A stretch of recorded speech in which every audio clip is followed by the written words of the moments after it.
Lila stood in her cozy kitchen, her hands covered in flour as she carefully measured sugar for the new cake recipe she was testing. The warm aroma of vanilla and cinnamon filled the air, giving the SM. She hummed softly to herself as she stirred the batter, her mind wandering to thoughts of what her future shop might look like. She imagined a quaint little cafe with pastel walls, round tables, and her brow furrowed as she opened an email titled, "Congratulations, you've been selected." Selected for what? She mumbled, scrolling down the message. Her eyes widened as she read the words. You have. Then it hit her best friend, Nina, had mentioned something about entering her name in contests. It'll be fun. Nina had said, fun? Competing on national television against other talented Kukswa. Taking a deep breath, she hit the reply button and typed 2 simple words, I'm in. Lila walked into the bustling studio of Kazinha and Chamas the following week, her nerves jangling with every step. It was both thrilling and intimidating. She clutched her apron nervously, glancing around at the other competitors. Some looked as nervous as she felt, while others oozed confidence, chatting easily, W. His dark hair was slightly tousled, and he wore a leather jacket of all things in a cooking competition. That's Alex Monroe, whispered a voice beside her. Leela turned to see a fellow contestant, a B. As if on cue, Alex's sharp eyes met hers, and he raised an eyebrow in amusement. First time here? He called out, his voice carrying over the chatter of the room. Lila stiffened, feeling every eye. Before she could retort, the booming voice of the host interrupted. Ladies and gentlemen, welcome to Kazina and Chamas. We're about to kick off the most exciting season yet. Applause erupted as the pots clanged, knives chopped furiously, and contestants dashed between their stations and the pantry. Lila threw herself into her work, channeling her nervous energy into perfecting her dish, a twisto. When time was called, Lila stepped back, her heart pounding as she looked at her finished cake. It wasn't perfect, but it was hers. As the judges made their rounds, tasting and critiquing each dish, relief and pride washed over her, but before she could fully savor the moment, she heard Alex's voice behind her. Not bad, he said, leaning slightly over her shoulder. But don't get too comfortable. Lila stole a quick glance at Alex, who was leaning against a counter, his arms crossed and that ever-present smirk on his face. She didn't know what annoyed her more, his confidence or how effortlessly. Oh, it's infamous, the woman replied, her tone laced with equal parts dread and amusement. The entire kitchen rotates while you cook. It's a nightmare. Lila's heart sank. She wasn't the most cored. Good luck. The spinning mechanism started slowly as the contestants scrambled to gather ingredients.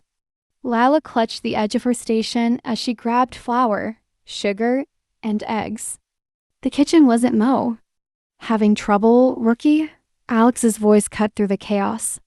She turned to see him expertly chopping chocolate, his station surprisingly organized despite the spinning. Don't you have your own dust? The kitchen picked up speed, and soon contestants were shouting as bowls slid across counters, and one poor soul spilled an entire bag of flour on the floor. Lila gritted her teeth, trying to keep her. He handed her a spare whisk, his expression unreadable. What's this? She asked, surprised. Think of it as a sporting gesture, he replied with a shrug.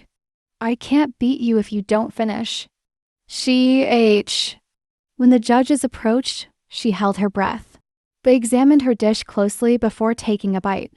This mousse is light and airy with just the right amount of sweetness. The caramel is beautiful. You too, she replied, feeling a begrudging sense of respect for him. But as they waited for the next announcement, she couldn't shake the feeling that Alex's so-called sporting gesture was more than... Each team will prepare a dessert platter featuring 3 distinct items, the host explained. And because we like to keep things interesting, we've chosen the teams for you. A screen lit up with TH. The clock started and they moved to their assigned station. Lila immediately began organizing the ingredients while Alex leaned against the counter, watching her with amusement. Do you plan to help? Despite her annoyance, Lila had to admit his plan made sense. She set to work on the macarons, carefully whipping the meringue while Alex measured out ingredients for his tarts. For a few minutes, tea. "Glad you're enjoying yourself," Alex said, brushing flour out of his hair. "But you might want to check your macarons before they burn." Lila snapped back to attention, pulling the tray from the oven. "What about a fruit tart? Something fresh to balance the richness of the other items?" Alex nodded. "Good call. I'll prep the pastry. You handle the filling." They fell into a rhythm, their initial FR. The judges approached, their expressions neutral as they examined the platter. They sampled each item, murmuring quietly to one another. Finally, one judge looked up. "The macarons are delicate and wee." As they returned to their seats, Lila couldn't help but feel a shift in her perspective. Maybe Alex wasn't as insufferable as she'd thought. And maybe, just maybe, they made a pretty good team. The tea! "You will have 1 hour to create a full dessert menu, including a centerpiece dessert that represents who you are as a chef."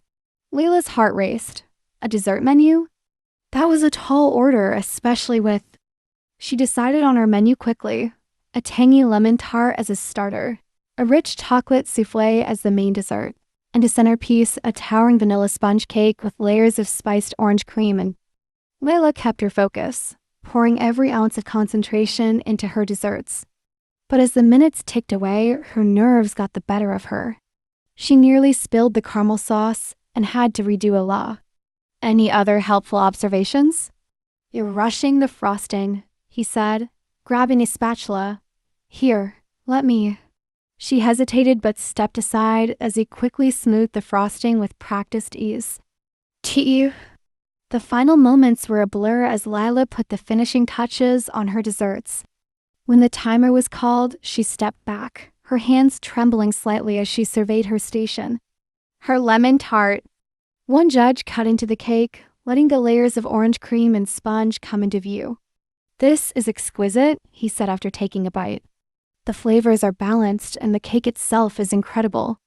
When the judges finally stepped back to deliberate, Lila joined the other contestants, feeling a strange mix of nerves and relief.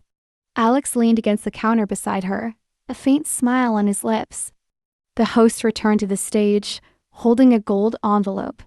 "And the winner of this season's Kazina Mchamas is..." Lila held her breath as he paused dramatically. "Lila Brooks!" The room erupted into. The cafe was bustling with the sound of chatter, the clinking of coffee cups, and the occasional hum of the espresso machine. Lila stood behind the counter, her apron dusted with flour as she careful. She'd spent weeks perfecting the menu, designing the cozy interior, and building a loyal customer base. Every morning, she woke up excited to create, to bake, to serve the community she'd come to love. "You're late," she said, crossing her arms but unable to suppress a smile. "I had to find the right flowers," he replied, grinning as he walked up to the counter. "Orange for your famous glaze, obvio." "Looks like business is booming." "It is," she said, setting the flowers in a vase behind the counter. "Thanks to you, apparently. People still come in asking if I know the charming chef who helped him." "I knew you would." The sincerity in his voice caught her off guard, and for a moment she didn't know what to say. Finally, she gestured toward the empty seat at the counter. "Do you want some coffee?" It felt natural, effortless, like they'd known each other far longer than a few chaotic weeks on a cooking set. As Alex reached for his second cupcake, he paused, looking at her with a mischievous glee. "Are you going to spill flour all over my kitchen again?" "Only if it makes you laugh," he said, his grin widening. She shook her head, laughing despite herself. "Fine, partners." "Partners," he agreed,